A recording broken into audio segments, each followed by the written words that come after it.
हुँदैन श्रम संस्कृति त्याग र समर्पणको कुराहरू छैन है। धेरैले त्याग्नुभयोस्, त्याग गर्नुभयोस् होइन।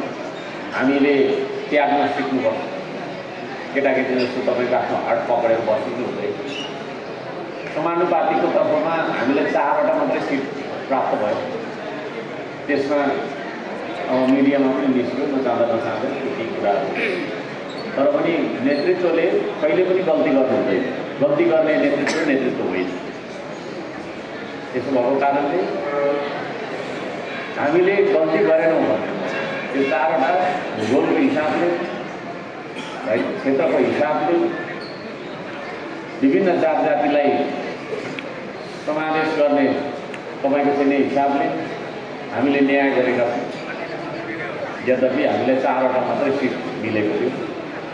त्यसले गर्दाखेरि हाम्रो श्रम संस्कृतिलाई हेर्ने दृष्टिकोणमा पनि केही तपाईँको चाहिँ फेरि परिवर्तन भएको छ भन्ने मलाई लाग्छ। सबैजनाले हामीले बल गरेको है। कोही कसै चाहिँ आराम गरेर बस्यो, कोहीले चाहिँ त्यसरी खट्यो भन्ने होइन। आफ्नो क्षमताअनुसार, आफ्नो आर्थिक अवस्था, आफ्नो तपाईँको चाहिँ शैक्षिक अवस्था, आफ्नो परिस्थितिगत अवस्था, सारा तपाईँको चाहिँ अवस्थाहरूमा चाहिँ हामी आफ्नो सांस्कृतिक राजनीतिक विभिन्न खालको अवस्थाहरू अनुसार हामीले चाहिँ खटेका छौँ। कोही कसैले धेरै खट्यो, कोही कसैले थोरै खट्यो भनेर पनि म भन्न चाहन्छु। सबैजनाको जोडबलले आज त जे उपलब्धि छ, something is better than nothing है। एकै सिट नआएको भए के हुन्छ?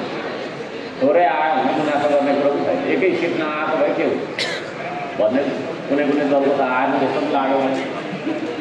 त्यसले गर्दाखेरि जे उपलब्धि छ त्यही उपलब्धिबाट हामीले वर्तमानमा सङ्घर्ष गरेर भविष्यको निर्माण गर्नतर्फ हामी लाग्नुपर्छ।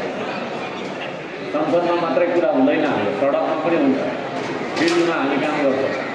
श्रम संस्कृति भन्ने बित्तिकै अफिसमा लिमिटेड पार्टी होइन, त्यो जहिले फिल्डमा काम गर्ने कुरामा विश्वास राख्दछ। त्यसो भएको कारणले म सबैजनालाई भन्न चाहन्छु, यहाँ तपाईँहरू कोही पनि हाकिम बन्छु, यस्तो बन्छु भन्ने मनसाले नआइदिनु होला। मलाई विश्वास छ तपाईँ त्यसो भनेर आउनुभयो र हामी सबै दुःख गर्छौँ। हाम्रो पुस्ताले दुःख गरेन भने आउँदो पुस्ताले अत्यन्तै धेरै दुःख पाउने मैले देख्दैछु। त्यो भएको कारणले गर्दाखेरि त्यो त्याग र त्यो समर्पण गर्नको लागि, त्यो योगदान पुर्याउनको लागि हामी भेला भएका छौँ। हामी हाम्रो मान्यताहरू होइन, राष्ट्रिय स्वाभिमानको कुरा, स्वाधीनताको कुरा, यी कुराहरूमा चाहिँ कहीँ कतै कोहीसँग पनि सम्झौता नगर्ने गरी हामी रहन्छौँ। हामीलाई म्यान्डेट सरकारमा जा भन्ने प्राप्त भएको छैन। त्यसो भएको कारणले गर्दाखेरि जनताको प्रश्नलाई, जनताको पीडालाई हामी निर्भीक रूपमा कोही कसैको डर धम्की, कोही कसैको लोभ लालच दबाव र प्रभाव नपरिकन हामी चाहिँ सदनमा गुन्जयमान गराउँछौँ।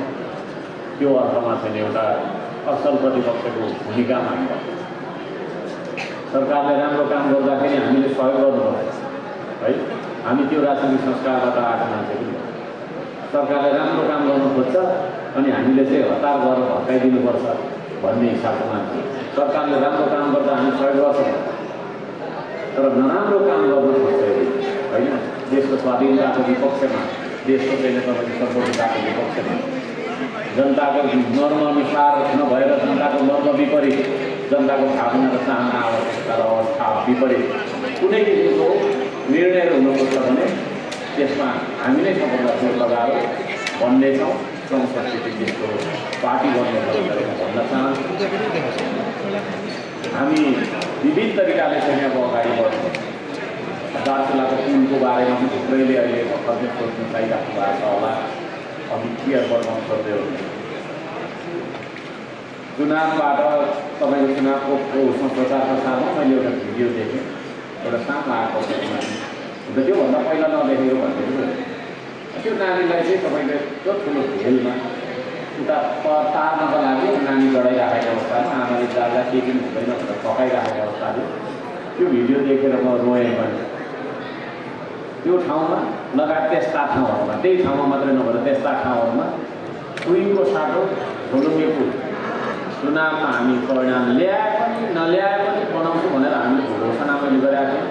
त्यो मुताबिक हाम्रो टिम आज दार्चुलामा छ। म सबै राजनीतिक दलहरूलाई भन्न चाहन्छु, चुनावको बेलामा तपाईँ हामी गुटबन्दी गर्छौँ, एकले अर्काको तपाईँको चाहिँ फेरि विरोध पनि गर्छ। राजनीति भनेको सधैँ आफ्नो एजेन्डा मात्रै बोलेर होइन चुनाव जितिन्छ भन्ने हुँदैन। आफ्नो राम्रो पक्ष अरूको दुर्बल पक्ष यी कुराको बयानहरू वाक्यहरू हुन्छ। तर चुनाव सकिसकेपछि हामी सबै नेपाली, त्यसो भएको कारण यहाँका स्थानीय कुन कुन दलबाट चाहिँ जित्नुभएका छ ती सम्पूर्ण राजनीतिक दलहरूले सहयोग गर्नुपर्छ है। त्यो हामी कुनै राजनीतिक स्वार्थ लिएर त्यहाँ गएका छैन। म यो मिडिया मार्फत पनि भन्न चाहन्छु, कार्यक्रम मार्फत अहिले भर्खर एउटा स्टेटस मार्फत पनि जानकारी दिइसकेँ। यो दार्चुलामा पुल बनाउन जाने भनेको म एउटा मान्छेको रूपमा जाने, एउटा राजनीतिक दलको होइन अगुवाको रूपमा होइन। त्यो क्षेत्रको मान्छेले हामीलाई भोट नदिँदा पनि है, तर त्यहाँ हामी पुल बनाउँछौँ। राजनीति गर्नका लागि, भोट बनाउनका लागि, संगठन बनाउनका लागि कोही मान्छेले त्यहाँ अल्पसम्म आउँदैछ भन्ने लागेको छ भने त्यो गलत हो है।